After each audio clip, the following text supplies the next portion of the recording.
শীর্ষেন্দু মুখোপাধ্যায়ের ছোট গল্প শক্তি পরীক্ষা।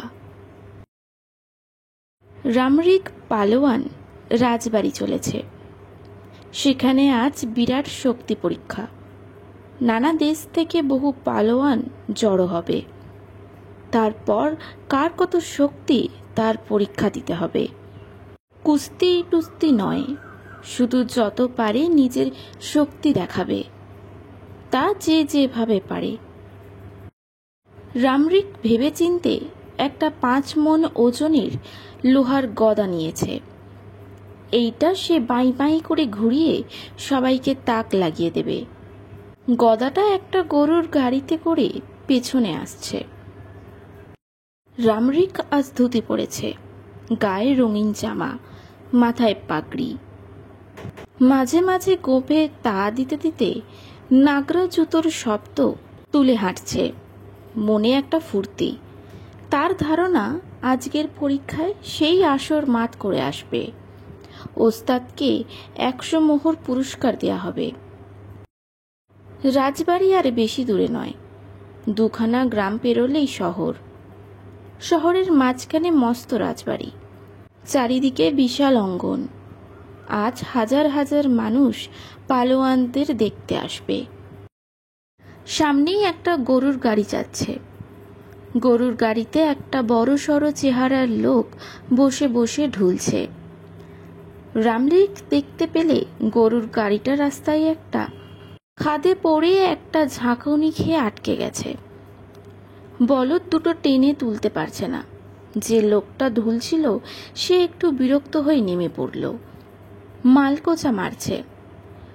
রামরিক কাঁধ দিয়ে একটা চাড় মেরে গরুর গাড়িটাকে খাদ থেকে তুলে নিয়ে বলল, সামান্য কাজ।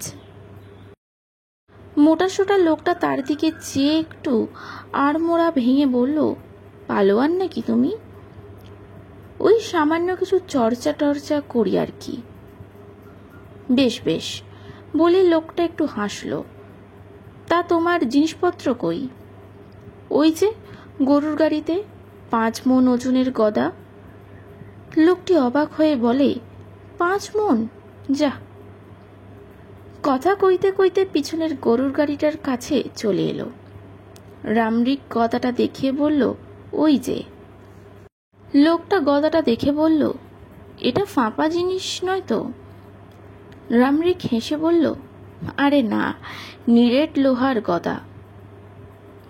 হতেই পারে না বলে লোকটা গদাটা তুলে নিয়ে হাতে নাচিয়ে একটু দেখে নিয়ে হঠাৎ নিজের হাঁটুটা তুলে গদাটা তার উপর রেখে 2 হাতে চাড় দিয়ে মচাত করে গদাটা 2 আধখানা করে ভেঙে ফেলল।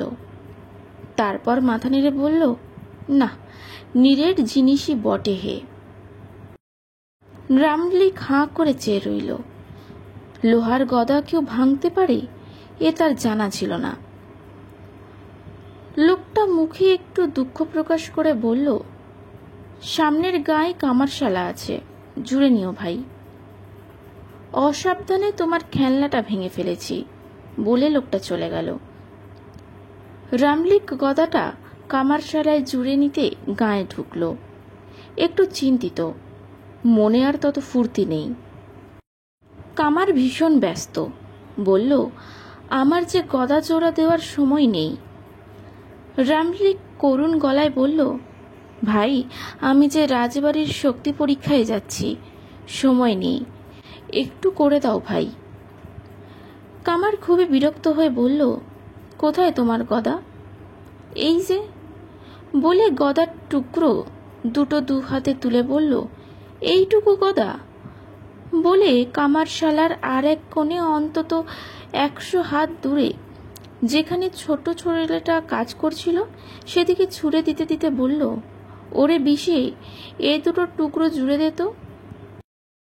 বিষে একটা টুকরো বাঁ হাতে, অন্যটা ডান হাতে লুফি নিয়ে বলল, দি বাবা।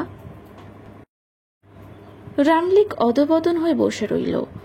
গদা জুড়ে নিয়ে রামরিক ফের যখন রওনা হলো তখন তার পা চলছে না, মনটা বড়ই খারাপ। আর এই গাঁ পেরোলেই শহর। রাস্তার পাশে কতগুলো ছেলে ডাঙ্গুলি খেলছিল। কী কারণে তাদের মধ্যে একটু বিবাদ হয়েছে। হঠাৎ একটা ছেলে ছুটে এসে বলল, মশাই, আপনার ডান্ডাটা একটু ধার দেবেন? আমরা ওই পাটিটা খেলে দিয়েই দিয়ে দেব। আমাদের ডান্ডাটা ভেঙে গেল কিনা এই মাত্র। বলেই ছেলেটা গদাটা গরুর গাড়ির উপর থেকে তুলে নিয়েই ছুট। রামলিক দাঁড়িয়ে দেখল ছেলেটা তার গদা দিয়ে গুটি তুলল, তারপর সেই গুটি 70 হাত দূরে পাঠালো। গদা দিয়ে এক হাতে দূরত্বটা মাপল, তারপর দৌড়ে এসে ফের গরুর গাড়িতে গদাটা রেখে ছুটে চলে গেল। রামলিক আর এগোলো না। গরুর গাড়ির মুখ ঘুরিয়ে যেখান থেকে এসেছিল সেখানেই ফেরত যেতে লাগলো।